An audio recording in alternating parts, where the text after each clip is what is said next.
The dull hum of the city filled the air as Daniel Carter parked his sleek black sedan in the driveway of his suburban home.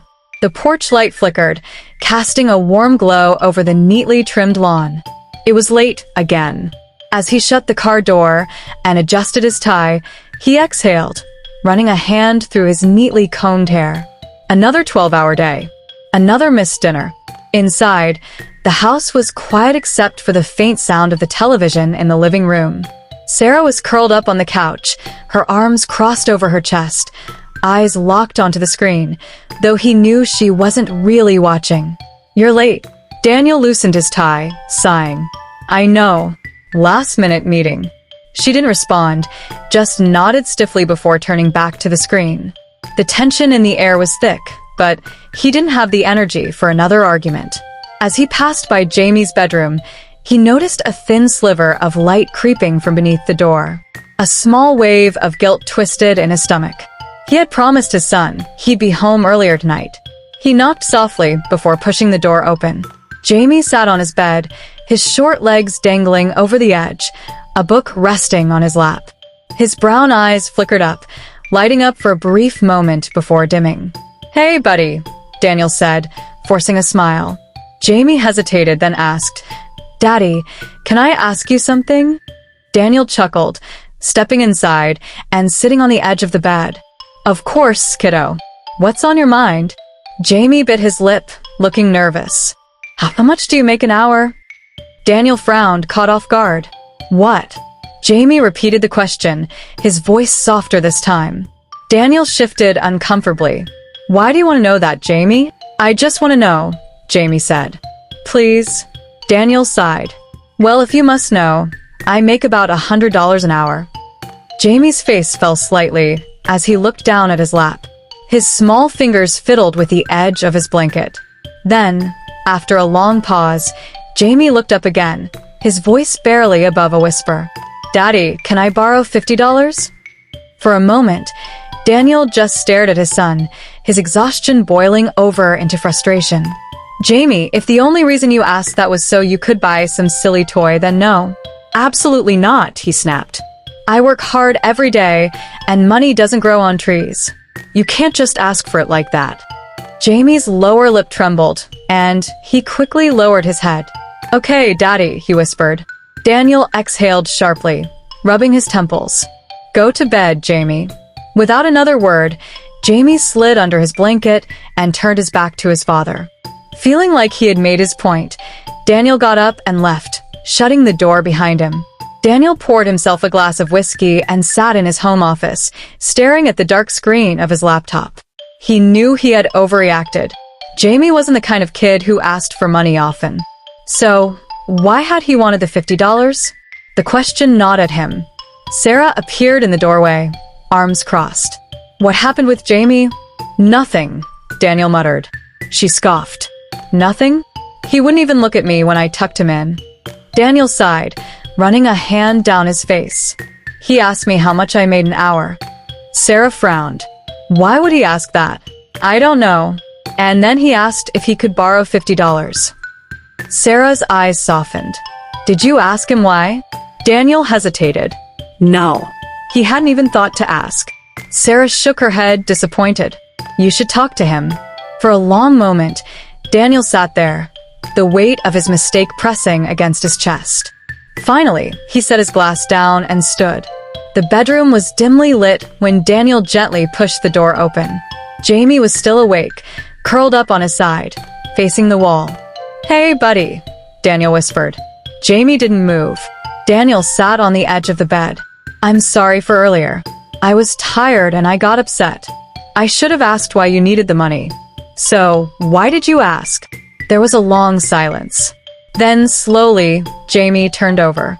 His small hands disappeared under his pillow, and when they reemerged, they were clutching a few crumpled dollar bills. Daniel's chest tightened as Jamie carefully counted the money in his hands. Fives, ones, a couple of coins. "I only had 50, Jamie said softly. "Now I have 100. Daniel swallowed. "Why did you need $100, Jamie?" Jamie looked up at him, his voice full of innocent hope. "Because I wanted to buy an hour of your time, Daddy." Can you come home early tomorrow and have dinner with us? Daniel felt something inside him break.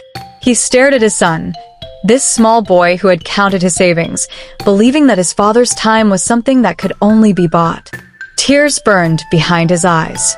Without thinking, he pulled Jamie into his arms, holding him tight. You don't have to buy my time, Jamie. I'll be home. I promise. For the first time in a long time, Daniel made a promise he intended to keep. Daniel barely slept that night. He kept replaying Jamie's words in his head. Because I wanted to buy an hour of your time, Daddy. The weight of guilt pressed against his chest. How had he let it come to this? When had his own son started believing that time with his father was something he had to purchase? As the first rays of morning light seeped through the blinds, Daniel sat up in bed, staring at the framed family photo on his nightstand. It had been taken years ago, before the late nights at work became routine, before Sarah's smiles became strained, before Jamie started seeing him as a visitor in his own home. I'll be home early tonight, he whispered to himself. But could he really make it happen? At work, Daniel felt like an outsider in his own office. For years, he had been the go-to guy, the one who worked late without complaints, who stayed ahead of deadlines, who never said no to a meeting. But today, for the first time, he was distracted. During a meeting with his boss, Mr. Patterson, a sharp, intimidating man in his mid-50s, Daniel found himself checking the time every few minutes. Something more important than this meeting, Carter? Patterson asked, arching a brow. Daniel hesitated, then sat up straighter. No, sir. The meeting dragged on. 5 o'clock approached. Then 5:30. Then 6. His phone buzzed. A text from Sarah. Jamie keeps looking at the door. Don't be late. Daniel clenched his jaw. He had promised. Sir, I need to leave early tonight, he said abruptly, cutting through the conversation. Patterson looked at him like he had spoken in another language. Excuse me? Daniel swallowed. I have a family commitment. The room fell silent. One of his colleagues chuckled under his breath. Another smirked. That's not like you, Carter, Patterson said coolly. You know we need you here. That's why you're one of the best. Daniel's stomach twisted. This was his reputation. The hardworking, reliable executive. The guy who always delivered. I'll finish my work first thing in the morning, he said. But tonight I need to go home. A long pause. Then Patterson gave a slow, knowing nod. Your choice, Carter. Daniel didn't miss the warning in his tone. But for the first time in his career, he didn't care. He grabbed his briefcase and walked out. Daniel pulled into the driveway at 6:27 p.m. His hands gripped the steering wheel as he took a deep breath. He stepped out, heart pounding, and walked up the porch steps. When he opened the door, Jamie was sitting at the table, his tiny hands gripping the edge of his plate. The boy's eyes widened in disbelief. You made it, Jamie whispered. Daniel forced a smile, swallowing the lump in his throat. I made a promise, didn't I? Sarah stood in the kitchen, arms crossed, watching him carefully. She didn't say anything, but something in her expression softened. They sat down together for the first real family dinner in months.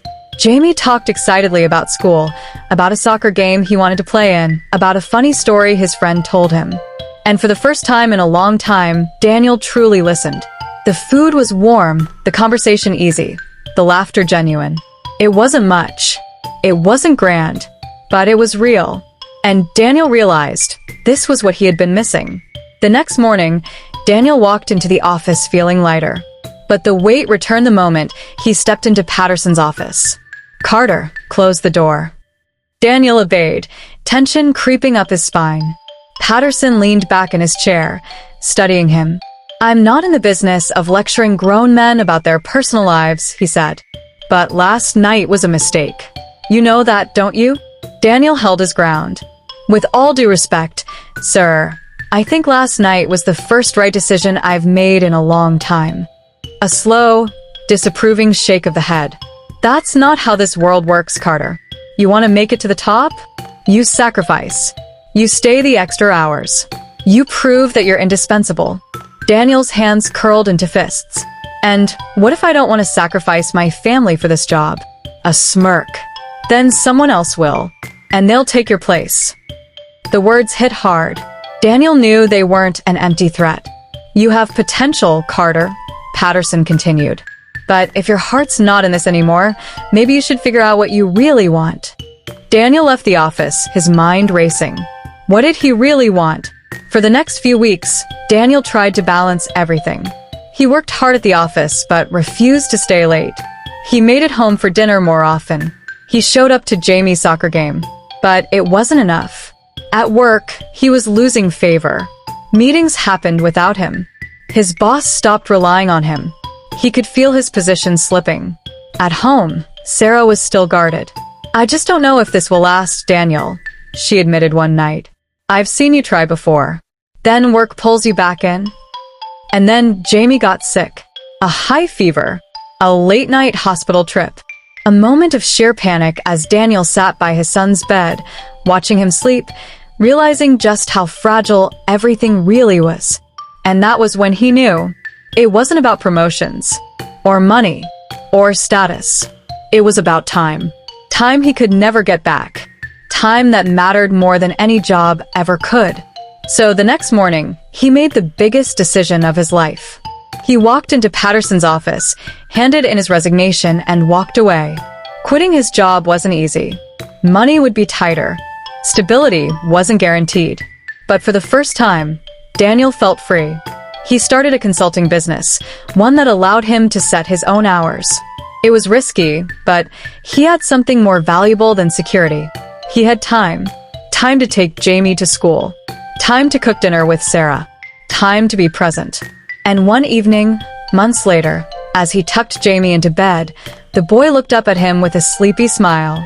"Daddy." "Yeah, buddy?" Jamie reached under his pillow and pulled out a crumpled dollar bill. "I don't need to buy your time anymore, do I?" Daniel's throat tightened. "No, Jamie." "You never did." And for the first time in years, he truly believed it.